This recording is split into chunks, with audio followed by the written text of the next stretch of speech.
Well, with a lack of collaboration between government departments, which were instead largely working in silos, Agritech NZ was born. The organisation has closely been involved in putting together the recently launched Agritech Industry Transformation Plan. This is a 2-year plan with $11.4 million of government funding to address some of the challenges facing the sector. The member-funded organisation is now a key connection point for innovators, investors, researchers and regulators wanting to utilise technology to increase productivity and maximise profitability in the primary sector. The man at the helm is stepping down. Peter Wren-Hilton is Farmers Weekly's newsmaker this week, written by journalist Colin Willis-Crofton, joins us now. Evening, Peter. Welcome to Sarah's Country. I know this is not going to be the last time we talk to you, but I'm really looking forward to sharing your journey with everyone tonight. So let's start by going back to 2015 when you and your wife, Jackie, were based in Silicon Valley. How did you first become aware of the potential for New Zealand's future investment into agritech?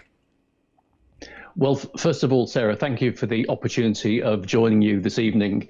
2015 was a really interesting year. As you said, Jackie and myself were based in Sunnyvale in Silicon Valley, and we saw a tremendous increase in the amount of investment taking place into this new asset class called agritech, but realized very early on that very little of that increased investment was coming over to New Zealand. So in 2015, we came back to the country, and I guess it took us probably no more than a few months to realize that one of the challenges that we faced was that the government was pretty siloed.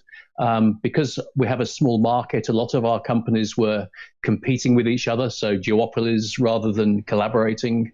And it took us 2 years to really sit down with government agencies, major agribusinesses, to see how we could begin to develop this kind of collaborative framework. So by the time we got to May 2018, we were able to establish Agritech New Zealand. Today, it's a very significant organization with 160 corporate members.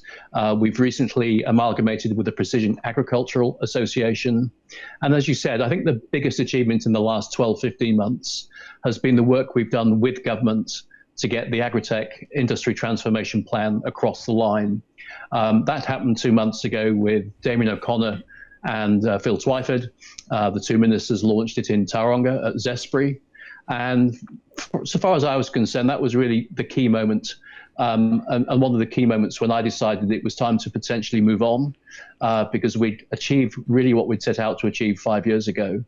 And now we have a kind of new focus, which is very much more focused on global footprints and how can we develop New Zealand Agritech's global footprint at a time when our borders are closed. So that's our kind of new venture. Peter, where do wonderful people like you swoop in and smack heads together and just make things happen? What was your background leading into this? Well, my background, I guess, is I first came over to New Zealand in 2003. And so I've been around for quite a time. Started working for a small tech company called Apple Computers. That's when we were called Apple back in 1990, so 30 years ago. I was there when we actually had to borrow $100 million from Microsoft to stay alive. You can't believe that now as Apple goes through the kind of the $2 trillion market cap. But no, I've been around for a little while. And Jackie and myself, we set up businesses in Hong Kong, in India. We set up our first research and development company in Bangalore in 2001. We worked with British Telecom and some big players back in the late 90s.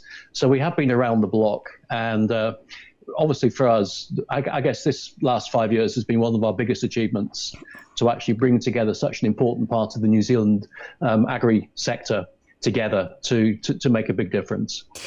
One of my first introductions to the agri-tech sector was a wonderful gentleman who, I just Googled it, he says he's retired on LinkedIn, but I highly doubt it, Colin Brown, from TrackMap. And Colin said to me, what New Zealand misses is we are the best test market for agri-tech in the world. Is that true? And are we maximising that opportunity? So I think it's, first of all, I'll come back to Colin in just a moment. So just in terms of that comment, I think we're not making best use, and there are two reasons for that. One is certainly in terms of our geographic size. There's a much bigger potential for New Zealand to attract offshore research and development down to New Zealand. But the other thing is we're not really leveraging the dual hemisphere opportunity of basically looking at Northern Hemisphere-based companies that when their cropping season comes to an end, or their livestock, their calving season comes to an end, they could actually continue to do research and development down in the Southern Hemisphere. And I don't think we've leveraged that to the fullest extent. But back to Colin, who I know very well. Colin came on my first trip to Silicon Valley back in 2016. When we took about 25 people across there with Callahan Innovation, and I introduced Colin and TrackMap to Salinas, to the Western growers. And we got back from that trip. 6 months later, Colin announced that he was going to permanently remove himself from New Zealand, go to Salinas, and set up TrackMap US. So that was a really great example of how we managed to connect a New Zealand agritech company with a big offshore market. And that, I guess, is part and parcel of what we're looking to do going forward from here. How do we also fear that we don't lose our, our IP early to Series A investor venture capital early on within those developments? I'm thinking of the likes of Holter. Yep. So again, a great question. I think one of the things that we've seen in the last 12 months has been the introduction of particularly Series A venture money into New Zealand. And so, as you're probably aware, Finisterre Ventures, who are based out of San Diego, ironically co-founded by a Kiwi and an Aussie. So Ara Makukatai is the Kiwi, originally a South Taranaki dairy farmer, but now runs a multi-million-dollar fund. Recently announced that they were establishing a dedicated fund in Palmerston North out of the factory. They're working with the new Sprout technology incubator. And what they're looking to do is to invest in New Zealand companies and keep those companies in New Zealand. A great example of that very recently has been the acquisition of Region by an Israeli-based company called CropX. And CropX are actually going to relocate to New Zealand. So CropX, if you go back about 10 years ago, came out of Landcare. There was some offshore investment, went to Israel, is now en route back to New Zealand. So I think if we play the game effectively, we can actually retain those companies here in New Zealand. And Peter, I mean, we had Brooke Marshall on, the commercialisation manager from Ag Research the other day. Fantastic woman, coming from her IP background. The work that you've done with our Crown research institutions to make sure our science is commercialised and retaining that value here. Tell us more about that. Well, this is one of the key parts of the Agritech industry transformation plan. So the transformation plan contains 6 work streams, and one of the key work streams is around commercialization. And that's how can government and industry support Crown Research Institutes, whether it's agri-research or plant and food or land care, actually commercialize their IP. And I mean, that's one of the things which New Zealand's very good at. We've got incredible science, incredibly deep technology, but actually getting it to market has been traditionally a challenge. Part of that, I think, has been down just to the lack of capital to actually take it from what I might call prototype stage to something that's a fully fledged product. And so that is one of the key work streams within the ITP. So my expectation over the next 2 years is that government and the private sector will work with CRIs and our universities to see how we can better commercialize that great science that they undertake. Now, if you're just joining us, outgoing director of Agritech New Zealand, Peter Wren-Hilton, is this week's Farmers Weekly's newsmaker. To close, let's talk about the size of our, which has been described as flatlining for some time, around that 1 billion mark. Israel's achieving 10 times that. Where do you believe, what would be your next satisfaction to see in the next 5 to 10 years for New Zealand's agri-tech industry in terms of value? Well, you're absolutely right with those numbers. Yeah, my understanding is that the sector has generated about 1.2 to 1.4 billion dollars worth of exports. That's product and service over the last 5 years. But we've pretty much flatlined. When I compare that performance to Israel or even Holland, it's simply not commensurate with the scale and size of our agricultural sector. I think one of the challenges traditionally is that we've produced great tech for a type of farming that most people don't use. So if you look at New Zealand and you think of our pastoral farming kind of tradition, very few countries around the world actually use pastoral farming as their core base. So you have a much more industrial-based farming systems in parts of Europe, in parts of North America. So we've created great tech that people don't actually very often need because they're looking at different farming systems. So what I'm hoping that the ITP will do, and certainly some of the work that Jackie and myself will do going forward, is identifying areas of agriculture where New Zealand technology can play a really important role. And just one example, one of those areas I think is around robotics and automation.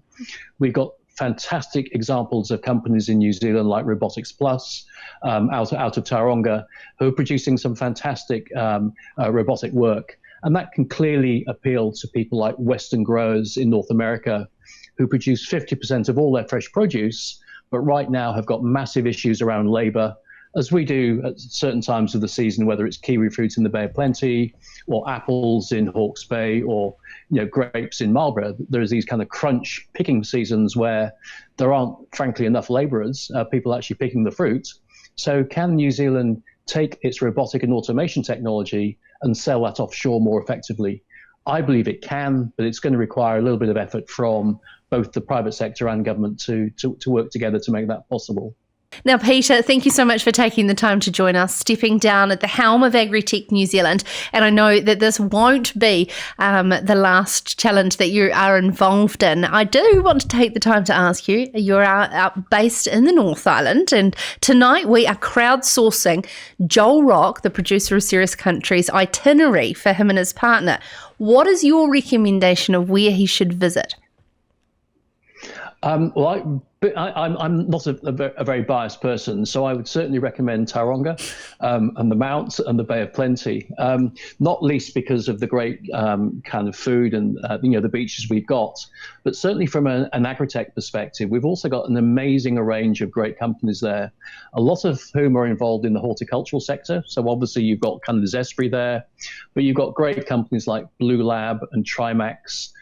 You've got Plantech, the regional research institute that's looking at automation of horticulture, Robotics Plus, I've already mentioned. So if you want to combine the best of Agritech with some of the best beaches in New Zealand and some of the finest weather, then there really is no better place than Tauranga and the Mount. So I would focus my time very much in that region if I was Joel.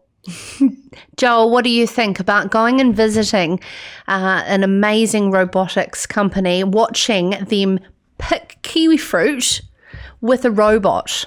I mean, that sounds pretty cool, to be honest. Yeah. Yeah, Sarah's a vet, and I'm sure she wants to do lots of tramping and bits and pieces. But Peter, potentially we could get Joel to have a look through our amazing agri-tech companies in New Zealand. He's a techie, of course. He's obviously involved in media and switching and live streaming and all sorts of things. So robots would be right up your alley. I have seen some pretty cool robots. Yeah. Great. And of course, we've also got GPS It. How can I forget Matt and GPS It with their amazing drone technology as well? So robots on the ground, drones in the air.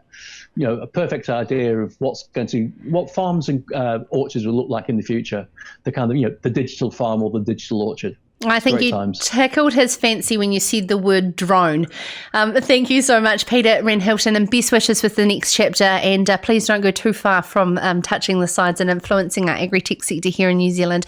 Congratulations on an incredible success over the past couple of years. And thank you on behalf of our industry for everything that you have contributed. Really appreciate having a yarn to you over the course of this time. This is Sarah's Country.